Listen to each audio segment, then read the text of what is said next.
Assalamualaikum warahmatullahi wabarakatuh. Sebelum saya memulakan taklimat pada pagi ini, terlebih dahulu saya ingin kenalkan diri saya, iaitu saya Azman bin Mat Husin selaku Ketua Unit Peperiksaan Politeknik Tuanku Syed Sirajuddin.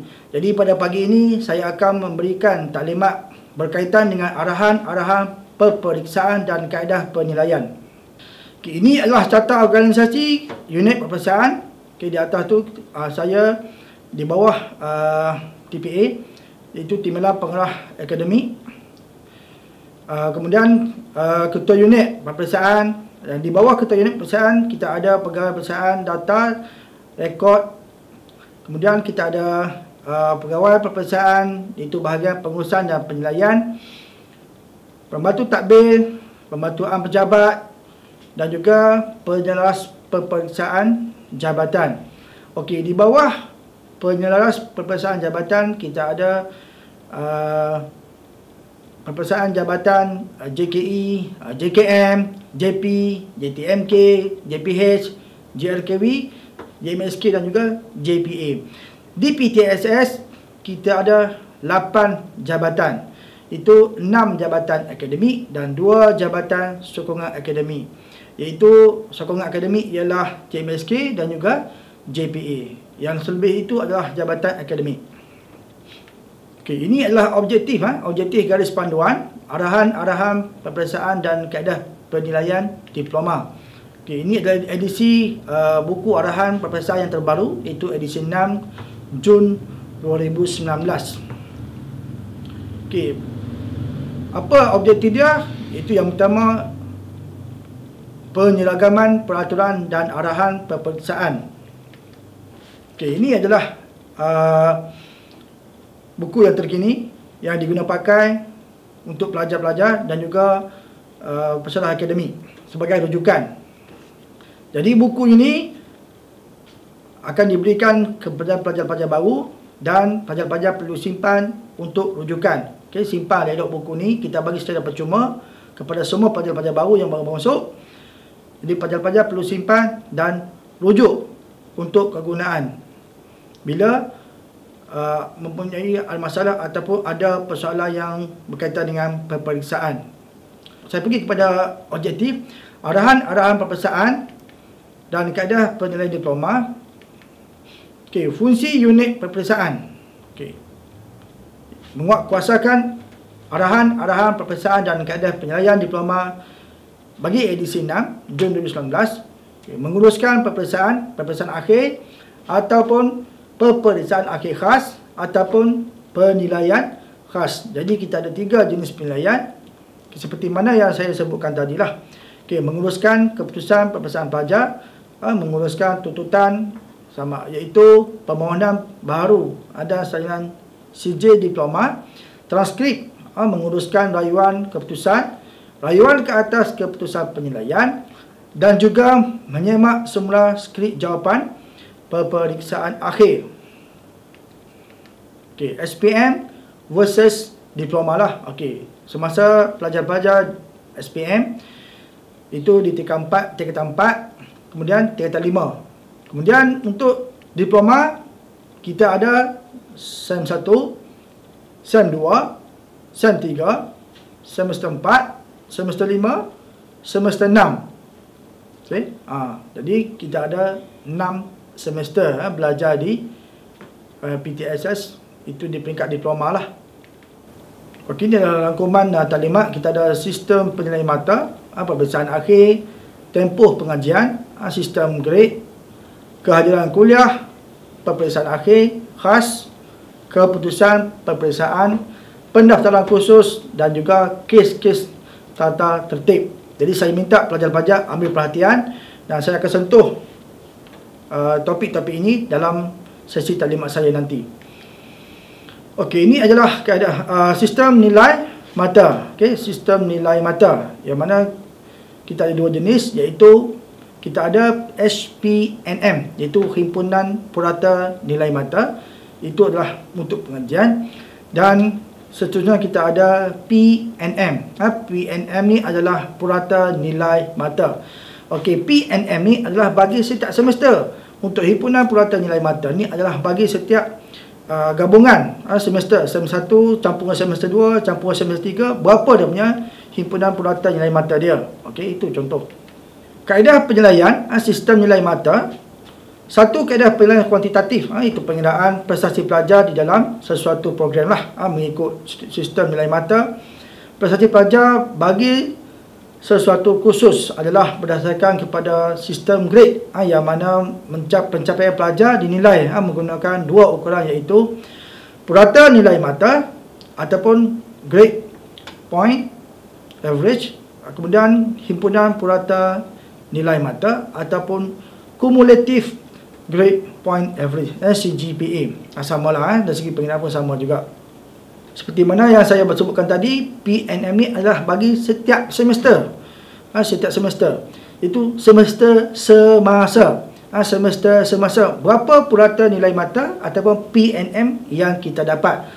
Sama ada 1 poin ke ataupun 3 poin ke, 2 poin ke, macam tu. Kalau himpunan purata ni adalah Sem 1 campur dengan semester 2, berapa himpunan purata nilai mata yang kita dapat, sehinggalah ke semester yang ke-6, itu pelajar selepas latihan industri.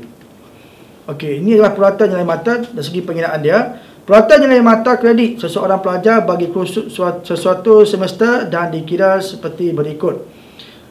Jumlah PNM sama dengan jumlah mata kredit yang diperolehi di dalam semester semasa dibahagikan jumlah jam kredit yang diambil di dalam semester semasa. Ini adalah formula pengiraan bagi purata nilai mata untuk semester berkenaan. Okey, ini pengiraan bagi himpunan purata nilai mata. Purata nilai mata yang diperolehi oleh seseorang pelajar di dalam semua peperiksaan yang diambil sehingga kini yang dikira seperti berikut. Okey, himpunan purata nilai mata sama dengan jumlah mata kredit yang diperolehi bagi semua semester hingga kini. Kemudian dibahagikan jumlah jam kredit yang diperolehi bagi semua semester hingga kini. Okey, itu yang dikira kaedah pengiraan untuk SPNM.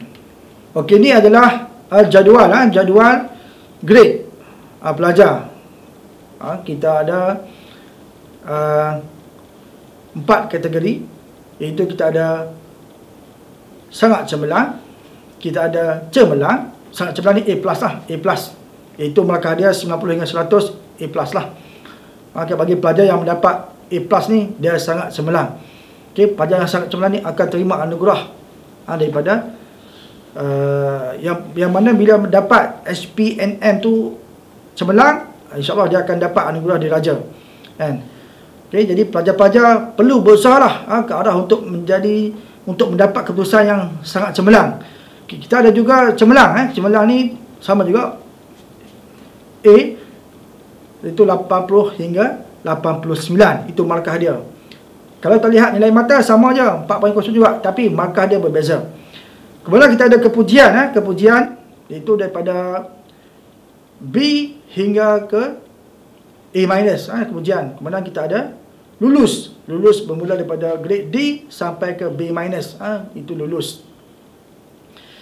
Dan ini yang tak seronok, iaitu gagal. Gagal. Saya rasa pelajar-pelajar tak nak perkataan ni. Kalau boleh kita cuba, bukan kalau boleh, kita mesti elakkan dapat keputusan gagal. Kerana tak seronok bila dapat tengok pada kita punya transkrip ataupun slip result pelajar tu dapat perkataan gagal di situ. Jadi pelajar-pelajar perlu berusaha seperti mana yang saya katakan tadi. Peluang yang kita ada ni kita ambil dan kita berusaha sungguh-sungguh. Mudah-mudahan kita dapat cemerlang. Paling tidak pun dapat kepujian. Okey, ini dari segi perbuatan penilaian. Okey. Jadi kita ada dua kaedah, penilaian kerja khusus dan juga peperiksaan akhir. Ada kursus yang hanya ada penilaian berterusan sahaja, iaitu PB sahaja. Itu PB 100% penilaian berterusan. Ada juga kursus yang mempunyai peperiksaan akhir, yang mana dia ada PB dan juga ada PA. Ada PB 50, ada PA 50, ada PB 60, ada PA 40, iaitu 50%, 50%. Maksudnya penilaian berterusan dalam kelas sebanyak 50% diambil kira, dan selebihnya tu 50% dikira dalam semasa peperiksaan. Ada juga PB ni 60%, dan juga PA 40%. Jadi tengoklah, semua kursus tak sama, bergantung pada kursus yang ditawarkan mengikut program lah. Okey, pembuatan penilaian kerja kursus dan peperiksaan akhir. Okey, kalau terlihat sini, PKK itu adalah penilaian kerja kursus, di mana dia ada kuis, ada tugasan, ada ujian, ada amali dan sebagainya lah. Okay. Sama ada tugasan secara berkumpulan ataupun secara individu. Jadi ini adalah 100% kepada penilaian kerja khusus. Okay. Kalau PA macam biasalah.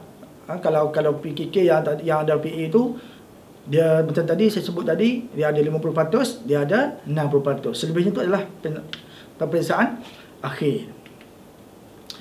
Okey, apakah syarat kelayakan untuk menduduki peperiksaan? Jadi pelajar-pelajar perlu tahu, sebab benda sangat penting. Kenapa? Sebab bila di hujung semester tiba-tiba tak boleh duduk exam, kena bar. Sayanglah, kita dah belajar kan, dah satu semester kita dah habis duit dah, habis masa kat sini, tiba-tiba ditahan daripada menduduki peperiksaan akhir. Jadi bila tak duduk exam, gagal lah. Bila gagal tu GB boleh membawa kepada GB, rugilah pelajar. Pelajar, ibu bapa menaruh pengharapan yang tinggi kepada kita semua, pada pelajar. Sebab apa yang dia, mak bapa nak tengok ni, anak dia berjaya, cemerlang. Sebab ini adalah permulaan, titik mulanya dia belajar di IPTA. Sebelum ni dia ambil SPM, hari ni dia masuk politeknik, dan di sini mulanya karier untuk berjaya dalam hidup, insya-Allah. Okay, sebelum tu perhatian kepada semua pelajar politeknik Tuanku Syed Sirajuddin, merujuk kepada arahan-arahan peperiksaan dan kaedah penilaian politeknik Kementerian Pendidikan Malaysia edisi 6 Jun 2019. Okey, kalau kita lihat dalam buku ni, iaitu perkara 15.1.12, calon dikehendaki membawa kad pelajar. Kegagalan membawa kad pelajar boleh menyebabkan calon dihalang daripada memasuki dewan ataupun bilik peperiksaan untuk menduduki peperiksaan kecuali mendapat kebenaran bertulis daripada pegawai peperiksaan untuk menduduki kursus berkenaan sahaja. Jadi hanya untuk menduduki kursus berkenaan sahaja. Jadi pelajar-pelajar tolong dengar dan tolong faham. Jadi kena pakai kad pelajar. Setiap masa untuk datang ambil exam, kena pakai kad pelajar. Okey, bahkan pelajar-pelajar yang nak hadir ke kuliah pun sama juga, mesti pakai kad pelajar. Bukan boleh pergi kelas masuk macam tu saja. Okey, kena pakai name tag bersama dengan kad pelajar tu. Kad pelajar lah, bukan name tag, sorry. Bukan kad pelajar. Jadi kad pelajar ni dah disediakan kepada pelajar-pelajar, jadi simpan. Sayang benda tu kan, simpan elok-elok. Nanti dah habis belajar diploma ni, okey ni kad pelajar kita sebagai kenangan, betul tak? Jadi kita pakai lah. Kenapa rasa malu ke? Tak perlu rasa malu, kita kena pakai kad pelajar ni. Nak masuk kelas pakai kad pelajar. Biar api lah orang cakap kita skema ke apa kan. Yang penting kita ikut peraturan yang telah ditetapkan oleh politeknik. Kita ikut arahan, senang. Sama juga untuk datang ke dewan exam, mesti pakai kad pelajar. Pelajar hanyalah memenuhi syarat-syarat sebelum layak menduduki peperiksaan akhir. Telah mendaftar kursus. Yang pertama, telah mendaftar kursus. Kalau tak daftar kursus, macam mana nak ambil exam? Itu tak boleh ambil lah. Kena mesti mendaftar kursus berkenaan sebagaimana perkara 5 dalam buku yang saya tunjuk tadi tu.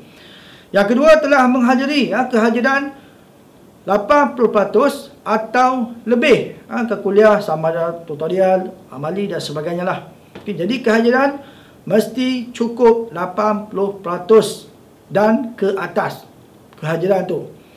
Bawah 80% anda akan dibar ataupun ditahan daripada menduduki peperiksaan akhir. Jadi saya mohon kepada pelajar-pelajar ambil maklum dan ambil berat pasal kehadiran ke kuliah. Jadi rugilah. Satu semester dah kita belajar, dah bayar yuran dah, tapi tiba-tiba disebabkan kehadiran tak boleh masuk exam. Rugilah. Kita bayar yuran, masa kita kat sini, duit lagi kita dah habis, kita dah spend duit dah, tapi tak boleh masuk exam. Jadi no point, rugi. Jadi janganlah kita sia-siakan dengan peluang yang ada ni. Disebabkan kita punya attitude, kita dibarkan daripada masuk exam. Rugi, sayanglah. Jadi pelajar-pelajar perlu jaga berkaitan dengan kehadiran, jaga pasal disiplin. Kini contoh penilaian kehadiran, peratus kehadiran, jumlah kehadiran sebenar, berapa jam, kemudian bahagikan jumlah kehadiran sepatutnya. Okey. Contoh di sini 46 bahagi dengan 60. Okey, ni 60 tu jumlah kehadiran sepatutnya. Yang dia hadir hanya 46 jam sahaja daripada 60. So darabkan dengan 100. So maka dapat 76.7%. Layak tak layak? Jadi pelajar ni tak layak menduduki peperiksaan. Sebab apa? Disebabkan dia bawah daripada 80%. Jadi untuk layak mesti kehadiran 80% ke atas. Jadi pelajar perlu ingat, perlu faham. Yang pertama, kehadiran mesti cukup 80%. Kalau tak hati rugi, dibarkan daripada menduduki exam. Gagal mematuhi syarat-syarat yang ditetapkan, tidak layak menduduki peperiksaan akhir. Dianggap gagal kursus tersebut dan diberikan grade F, iaitu nilai mata kosong. So jadi gagal lah. Kalau gagal bagi banyak kursus, pelajar-pelajar boleh disebabkan gagal dan diberhenti daripada pengajian. Jadi rugilah bila gagal berhenti. Sebab apa? Sebab tak main kelas, kena bar GB, gagal berhenti. So bila mak bapak tahu, mesti mak bapak akan sedih. Sebab dia hantar kita ke sini memberi ataupun menaruh harapan yang tinggi untuk melihat anak dia berjaya. Setiap ibu bapa dalam dunia ni saya rasa sama juga nak lihat anak dia berjaya bila hantar di sini. Okey, bukan berjaya di dunia saja, bahkan berjaya di akhirat, bagi orang yang muslim lah. Okey, kita ada juga peperiksaan akhir khas, peperiksaan akhir khas. Okey, peperiksaan akhir khas ni adalah untuk semua pelajar. Kita ada juga penilaian khas. Okey, kena faham dua benda yang berbeza. Pelajar semester akhir diploma sahaja untuk penilaian khas. Okey, tapi untuk peperiksaan akhir khas ni semua pelajar, tak kira semester berapa, dia boleh mohon. Tapi ada dia punya syarat kelayakan dia lah. Okey, peperiksaan akhir khas ni dengan merujuk kepada arahan-arahan peperiksaan dan kaedah penilaian, iaitu perkara 6.0, kes-kes yang layak dipertimbangkan bagi mendapat kebenaran untuk menduduki peperiksaan akhir khas. Okey, ini dah merupakan kes-kes yang layak, contoh-contoh kes yang layak. Yang pertama, sakit. Okey, sakit ni yang mana disahkan oleh pegawai perubatan kerajaan ataupun hospital swasta dengan menyertakan surat akuan pegawai perubatan kerajaan atau CJ sakit hospital kerajaan ataupun swasta, atau laporan kesihatan sebagai bukti. Jadi untuk melayakkan pelajar menduduki peperiksaan akhir khas ni, pelajar-pelajar perlu mendapatkan bukti, bukti kata sakit. MC sakit daripada swasta, klinik swasta ataupun klinik kerajaan, ataupun hospital swasta ataupun hospital kerajaan. Okay.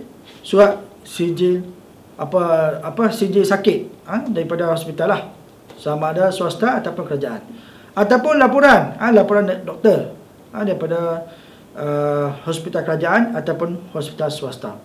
Jadi pelajar-pelajar tunjukkan bukti ini dan boleh mengemukakan permohonan untuk mendapatkan peluang bagi mengambil peperiksaan akhir khas.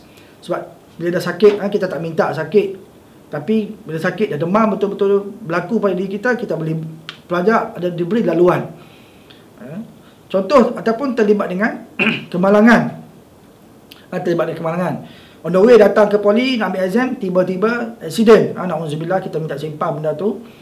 Minta accident, jadi tak boleh ambil exam. Jadi kita boleh dapatkan rawatan dan dapatkan CJ seperti sakit, bagi pada unit peperiksaan untuk buat permohonan.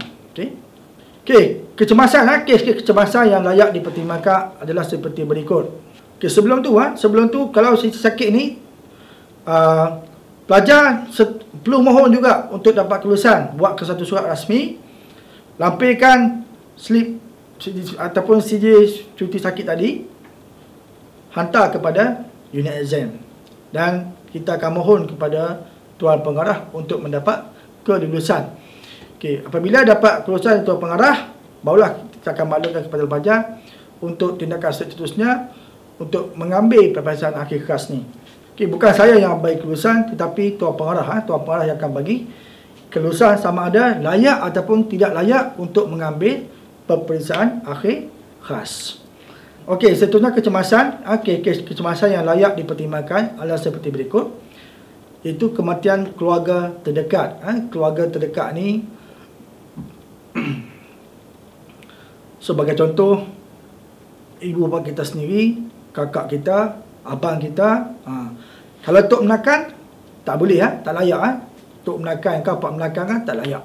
Okey, dia keluarga yang terdekat, termasuk dalam itulah, seperti mana yang saya maklumkan tadi, abang kita, kakak kita, mak kita, ayah kita, itu keluarga terdekat. Okey, disahkan meninggal dunia oleh pegawai perubatan, bermaksud pelajar-pelajar perlu sertakan surat mati, CJ kematian kepada unit exam berserta dengan surat rasmi untuk mohon ambil peperiksaan akhir khas. Okey, ini adalah kemalangan jalan raya seperti mana yang saya sebutkan tadi. Disahkan terlibat dalam kemalangan jalan raya oleh pihak berkuasa dengan menyertakan laporan polis atau slip kehadiran klinik atau CJ sakit hospital, kerajaan atau swasta, atau resip bayaran sebagai bukti. Okey, seterusnya bencana alam ataupun kebakaran. Kita terlibat dengan pelajar-pelajar terlibat dengan banjir ataupun rumah terbakar, na'udzubillah. Kita tak minta benda tu, mudah-mudahan Allah lindung kita daripada bencana-bencana alam ni. Disahkan mengalami bencana alam atau kebakaran rumah oleh pihak berkuasa dengan menyertakan laporan polis sebagai bukti. Jadi pelajar-pelajar perlu lampirkan bahan-bahan bukti untuk mohon bagi mengambil peperiksaan akhir khas. Okey, seterusnya aktiviti. Aktiviti menyertai aktiviti yang diluluskan. Yang diluluskan. Saya ingatkan sekali, pelajar-pelajar jika dia menyertai aktiviti sukan di peringkat poli ataupun di peringkat negeri, peringkat kebangsaan ataupun di peringkat yang lebih tinggi lah. Okey, perlu mendapat kelulusan oleh Tuan Pengarah, mengemukakan surat pengesahan daripada pihak penganjur sebagai bukti. Jadi pelajar-pelajar perlu dapat surat tu dan dapatkan kelulusan daripada pihak pengarah, daripada Tuan Pengarah, barulah kita terima untuk mengambil peperiksaan akhir khas. Tapi ingat, kalau sekadar hadir latihan tu, kemungkinan anda tak layak. Jika latihan tu dibenarkan, layaklah. Okey, atlet sukan yang sedang mewakili negeri seperti mana yang saya sebutkan tadi, dan juga alasan yang munasabah. Punya alasan yang munasabah kerana tidak hadir peperiksaan akhir dengan memaklumkan sebab-sebab tidak hadir dengan keadaan segera secara bertulis kepada pengarah. Okey, saya bagi contoh. Bila berlaku kes kematian yang terdekat, contoh abang kita ke berada di tempat yang lain daripada rumah kita. Jadi sebelum pergi ataupun sebelum balik kampung, telefon dulu penasihat akademik, maklum. Sebelum balik kampung, telefon dulu penasihat akademik, maklum, kata saya nak balik kampung sebab ada kematian bapa, ada kematian ibu, ada kematian abang ataupun ada kematian kakak. Maklum dulu kepada penasihat akademik sebelum balik kampung.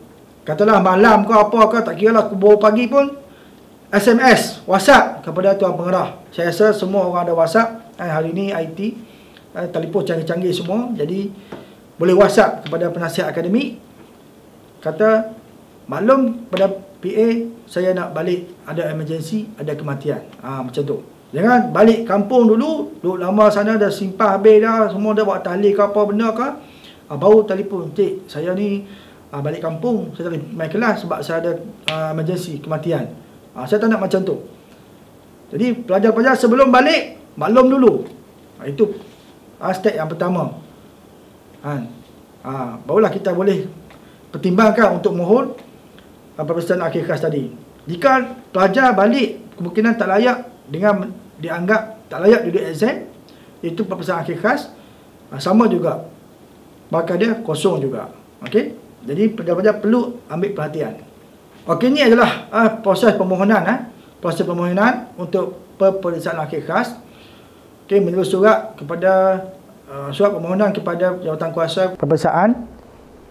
Okey, kemudian disokong oleh penasihat akademik, kemudian jabatan, dan diluluskan oleh pengarah. Kemudian berbincang dengan unit exam untuk mendapatkan tarikh peperiksaan akhir khas, dan seterusnya ambil peperiksaan akhir khas. Okey, ini pelajar perlu buatlah proses-proses tu.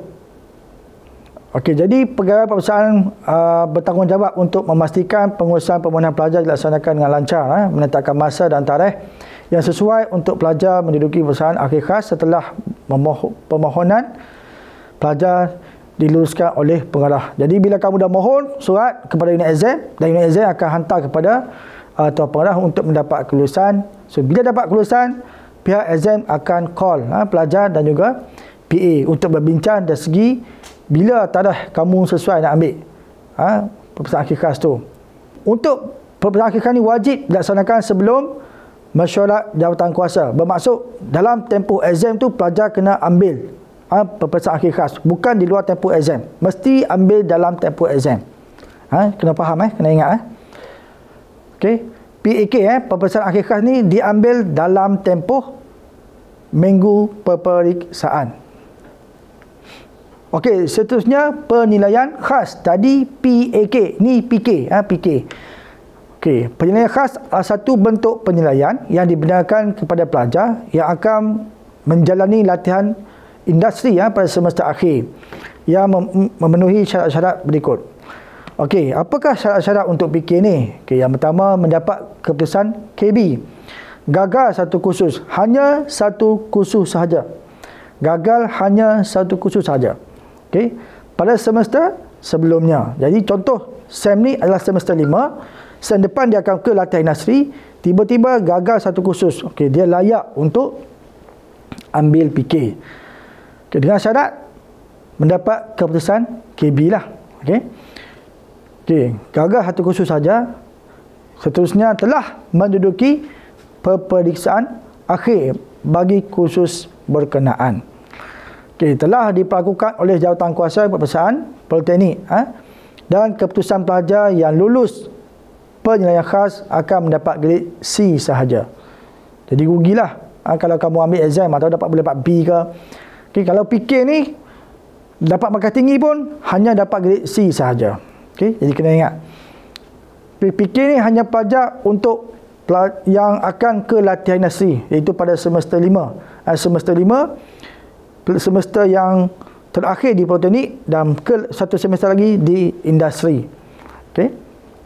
Jadi sebelum ke latihan industri, jika ada gagal satu kursus, pelajar boleh mohon pelajar akan pelajar akan dipertimbangkan untuk mengambil penilaian khas.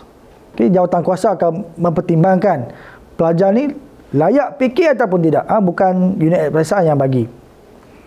Okey, kaedah penilaian khas. Okey, itu kita ada beberapa kaedah pelaksanaan PK. Yang pertama, menduduki peperiksaan akhir sahaja.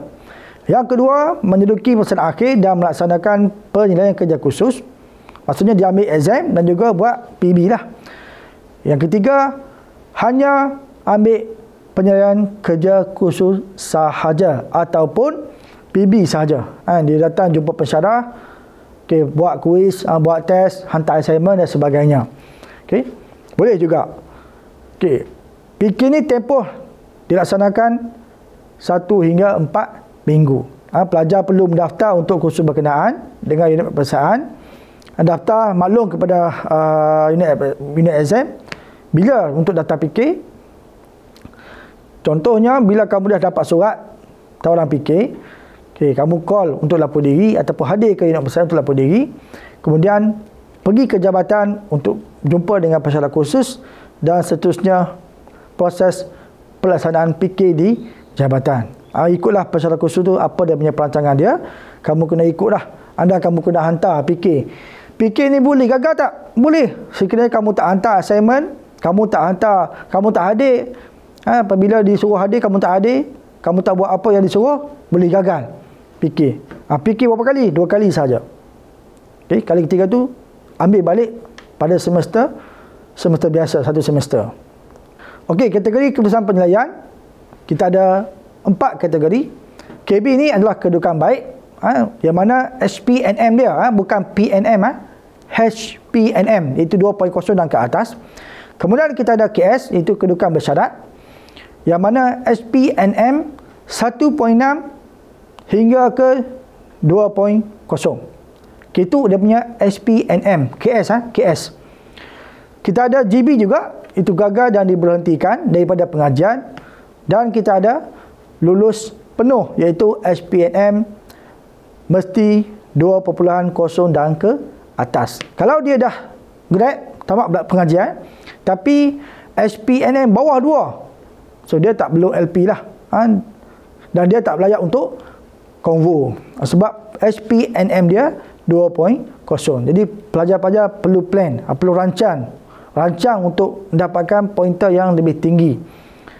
Mana tahu lepas ni habis belajar diploma, nak sambung buat degree pula, nak sambung buat master juga, nak sambung untuk buat PhD juga. Kita ada pelajar-pelajar politeknik yang sampai ke peringkat PhD level. Jadi di politeknik ni kita kata satu peluang yang baik yang kita ada, dan di sini titik mulanya kita peluang dan kita usaha sungguh-sungguh. Ni GB GB. GB ni apa sebab dia? Apa sebab GB? Yang pertama, gagal satu kursus sebanyak 3 kali. Contoh SEM 1 dapat gagal kursus A. Kemudian SEM 2 gagal juga kursus A. SEM 3 gagal tu dia akan GB. So jadi untuk satu kursus tu, kalau 3 kali gagal, yang ketiga tu dia akan GB. Walaupun satu kursus sahaja yang dia gagal. Kemudian gagal latihan industri sebanyak 2 kali. Iaitu kali pertama dia ambil latihan industri, tiba-tiba dia gagal. Kemudian diberi peluang lagi, kali kedua gagal lagi. Terus dia akan gagal dan diberhentikan. Kemudian SPNM bawah 1.6 dan juga PNM bawah 1. Dapat PNM 0 point something je, 0.9. GB lah dia. Jadi teruk sangatlah pelajar politeknik dapat bawah 1 ni. Saya mengharapkan pelajar-pelajar di depan saya ni mendapat keputusan SPNM 2.5 ke atas, insya-Allah. Jika kita berusaha, kita dekat dengan pensyarah, kita baik dengan pensyarah, sebab nak lulus ni mudah. Kita buat apa yang disuruh oleh pensyarah, kita hantar assignment, kita buat kuis, kita buat test. Contoh kuis 1 kita gagal, pergi jumpa dengan pensyarah, kata puan ataupun cik, boleh tak kami gagal yang kuis tadi? Ini kita punya inisiatif, kita nak berjaya kan. Jadi kita buatlah, pergi jumpa dengan pensyarah. Lepas tu kita meminta, cik, kuis 1 saya rasa macam saya gagal lah, ataupun saya tak puas hati yang markah tu, saya nak buat lain boleh tak? InsyaAllah pensyarah ni dia suka membantu pelajar. Mereka pelajar sendiri yang bermasalah, susahlah kita nak bantu, kan? KS 3 kali. KS 3 kali. KS 3 kali ni mendapat SPNM berapa tadi? 1.6 hingga 2.0. KS. SEM 1 dia KS dapat 1.7 saja pointer dia, SPNM dia. Kemudian masuk SEM 2 KS lagi. Itu 1.8 ataupun 1.6, turun sikit sebab dia ralik dengan main game ke apa kan. Kemudian SEM 3 dia KS akan GB. So bye-bye lah. Ada berapa ni? Rugilah. Rugi sebab kamu dah habis duit, masa lagi, tapi tiba-tiba GB macam tu je. Rugi. Melebihi tempoh maksimum pengajian, itu 9 semester. Okey, pelajar politeknik di peringkat diploma ni maksimum 9 semester sahaja. Jadi kita kalau boleh, kita nak habis on time, kita nak grad on time. 6 semester kita boleh habis pengajian. Sebab apa? Mana tahu lepas ni nak sambung belajar ke peringkat degree pula, kan? Ataupun nak bekerja pula, nak masuk ke alam pekerjaan. Sekarang kita masih belajar lagi. Inilah kategori keputusan penilaian. Kita dah lulus penuh, pelajar semester akhir yang memperolehi SPNM 2.0 dan memenuhi syarat serta layak dianugerahkan CJ Akademik. Okey, seterusnya kedudukan baik, pelajar memperolehi SPNM 2.0 ke atas KB. Tapi janganlah dapat SPNM 2.0 je, cukup-cukup makan kan. Rugilah, mesti usaha lebih sikit. Dapat 2.7 ke, ataupun paling baik 3.0 ke atas. Paling cemerlang. Okey, kedudukan bersyarat KS 1.6, okey, atau hingga 2.0 seperti mana yang saya maklumkan tadi. Kalau KS 3 kali gagal berhenti, gagal diberhentikan. So kalau boleh kita kena usaha jangan mendapat SPNM pada kedudukan KS, jadi pelajar-pelajar perlu ingat. Okey, ini adalah kategori keputusan, masih lagi kategori keputusan penilaian. Gagal dan diberhentikan GB SPNM bawah 1.6, memperolehi PNM bawah 1.0, gagal kursus sebanyak 3 kali, okey, termasuk peperiksaan akhir khas ataupun penilaian khas ataupun semester pendek, memperolehi keputusan KS 3 kali berturut-turut, seperti mana yang saya sebutkan tadi, SEM 1 KS, SEM 2 KS, SEM 3, kira betul-betul lah tu. Kemudian digagal latihan nasi sebanyak 2 kali, ataupun gagal kursus yang sama semasa WBL 2 kali, sama juga, ataupun melampaui tempoh. Okey, ini adalah rumusan-rumusan yang pelajar-pelajar perlu ingat, supaya kita tak termasuk dalam golongan GB. Gagal diberhentikan, rugi. Di luar sana ramai lagi nak belajar ni. So kita ada peluang hari ni, kita berusaha betul-betul supaya mendapat pointer yang cemerlang. Habis belajar politeknik, bukan kata sekadar habis je, tapi cemerlang. Itu yang kita nak. Okey, contoh-contoh keputusan penilaian yang saya ambil bagi semester lepas, semester sebelum ni lah. Cuba kita lihat di sini. Okey, kredit semasa dia ambil 18 kredit, dan PNM, purata nilai mata, dia mendapat 2.83, SPNM 2.83 juga. Kenapa SPNM sama dengan PNM? Sebab dia baru semester 1. Jadi dia punya SPN tu masih sama lah. Tapi kalau masuk semester 2 dah berbeza lah, PNM dengan SPNM. Sebab SPNM ni dia ambil SEM 1 campur dengan semester 2. Seperti mana yang saya tunjuk tadi, proses pengenaan dia kan. Jadi dia mendapat apa? KB kan? KB. Kedudukan baik. Yang mana pelajar ni memperolehi 2.0 ke atas. Dia punya SPNM dia. Okey. Okey, ni contoh penghinaan PNM. Jumlah mata kredit yang diperolehi di dalam semester semasa bahagikan dengan jumlah jam kredit yang diambil di dalam semester semasa. Okey, cuba kita lihat di sini Cuba kita lihat di sini. Okey, untuk subjek fundamental accounting dia mendapat 2.67. 2.67. Masa kredit 3 jam, 3 kredit. Jadi 3 darabkan dengan 2.67. Okay, sama juga dengan penghinaan bagi kursus-kursus yang lain lah. Di bawah tu lah jumlah jam kredit, iaitu 3 tambah 3 tambah 3 tambah 3 tambah 3 tambah 2 tambah 2. Jadi total semua adalah 18 jam kredit semasa yang diambil pada semester berkenaan.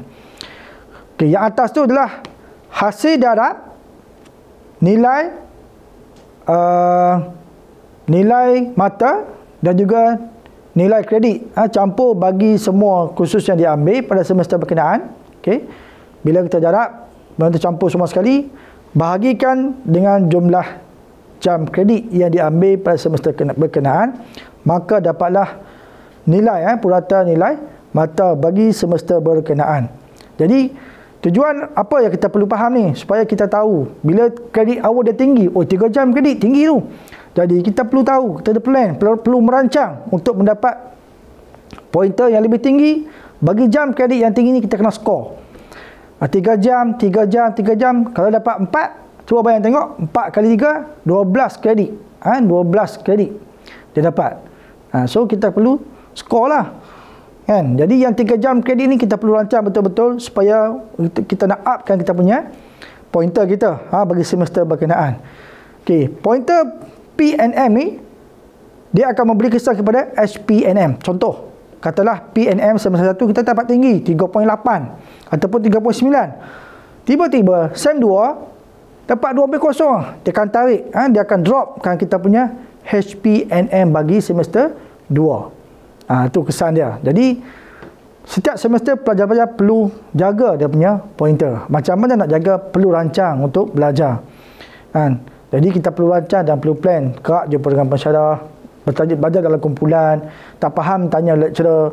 Jangan segan, jangan malu, kerana pensyarah di PTSS, semua pensyarah yang ada di sini baik hati dan suka tolong pelajar.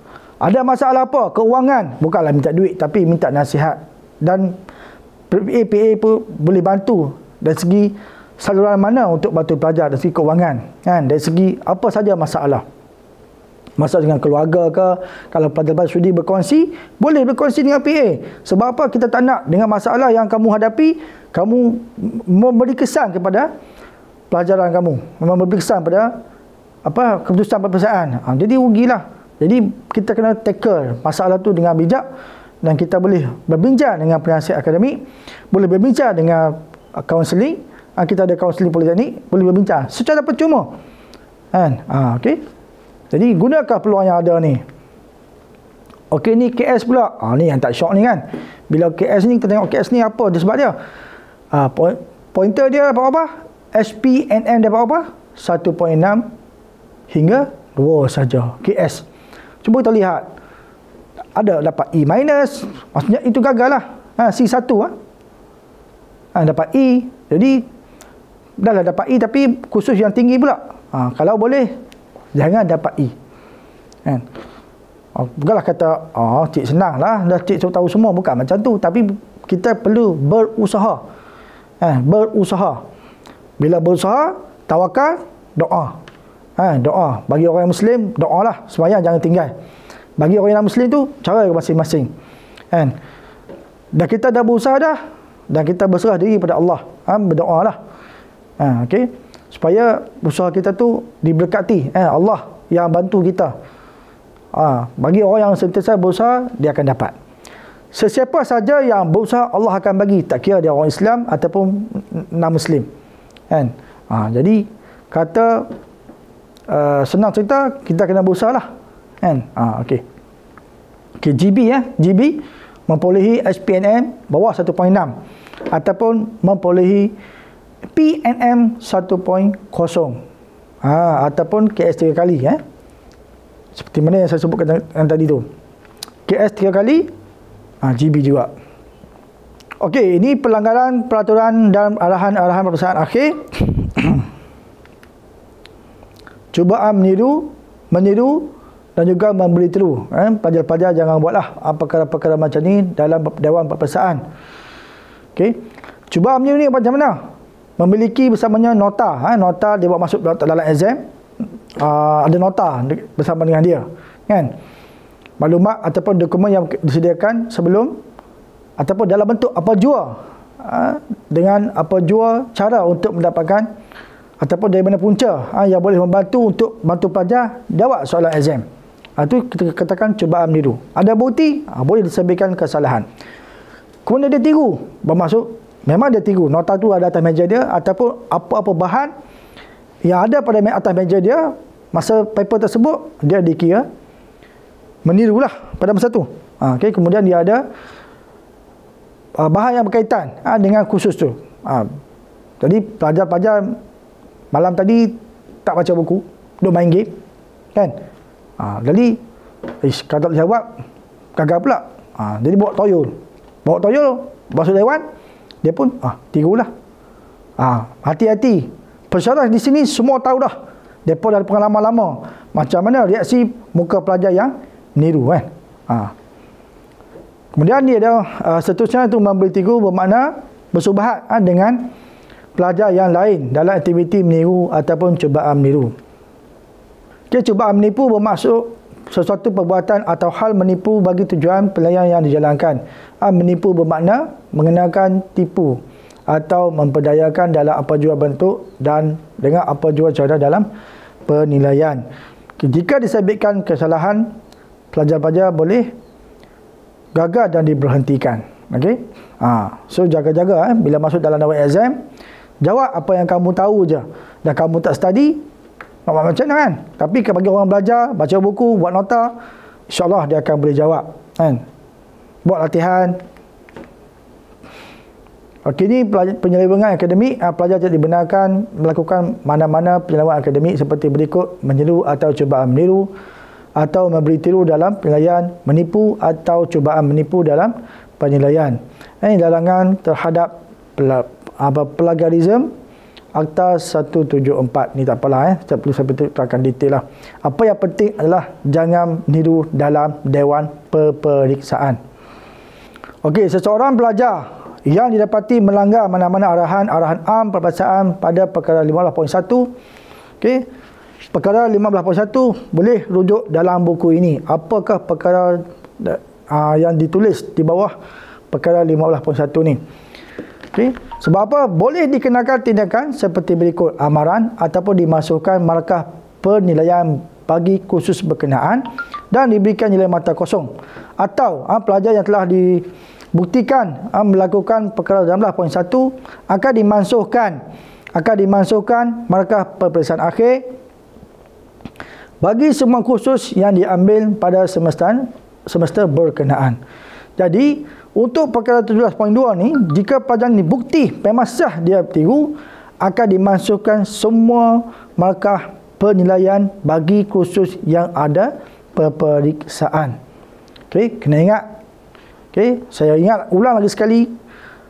Kalau pelajar disabitkan bukti kes meniru, akan dimansuhkan markah penilaian peperiksaan akhir bagi semua kursus yang ada peperiksaan akhir.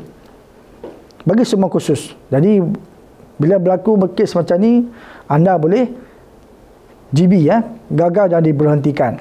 Ini contoh kes tiru bagi semester-semester sebelum ni. Tengok pelajar ni tiru dalam bentuk telefon kan.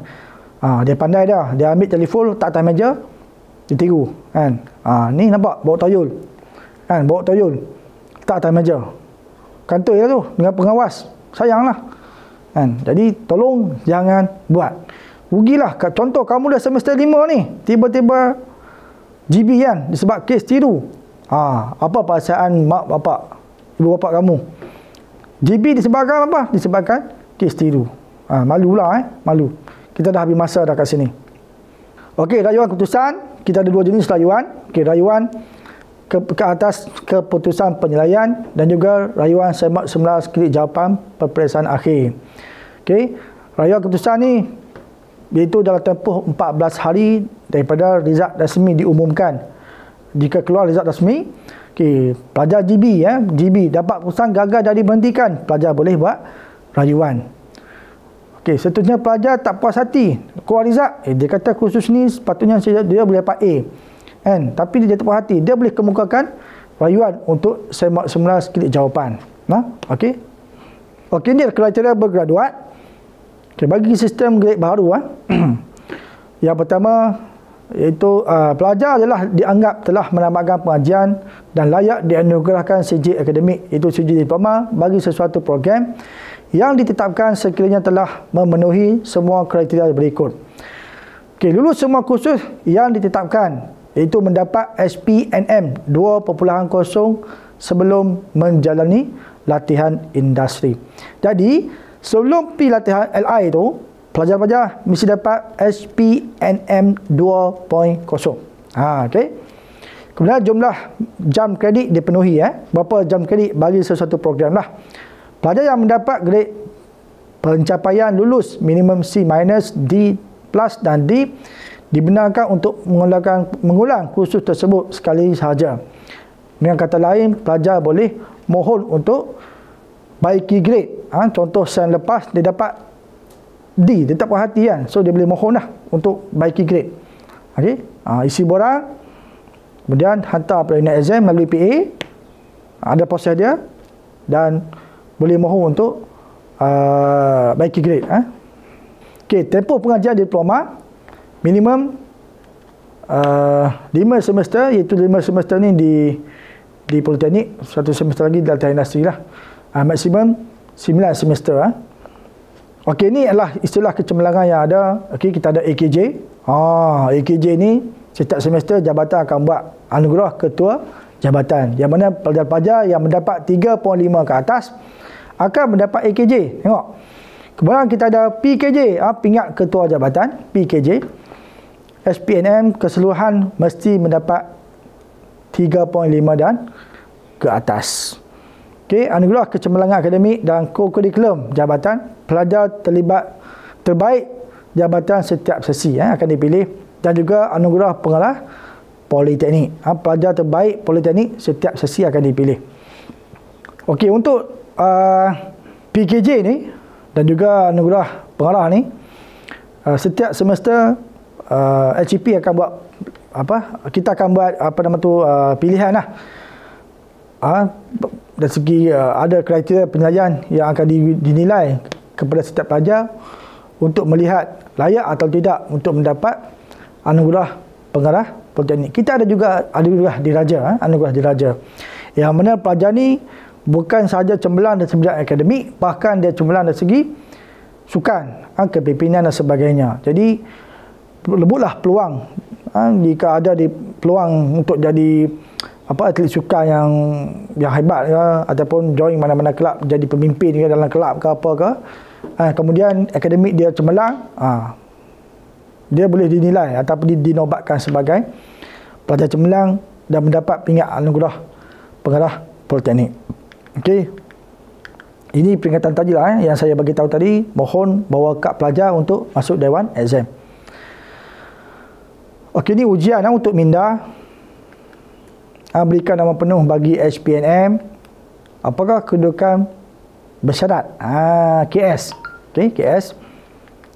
Kemudian berikan salah satu sebab gagal dan diberhentikan. Kenapa GB ni? Berapa peratus kehajiran yang perlu bagi membenarkan anda mengambil peperiksaan? Jadi, berapa peratus minimum yang perlu capai untuk melayakkan pelajar-pelajar masuk exam? Okay. Berikan satu hukuman dari pelanggaran peraturan dan arahan peperiksaan. Ada 3 tadi. Diberi amaran, dimasukkan kursus berkenaan.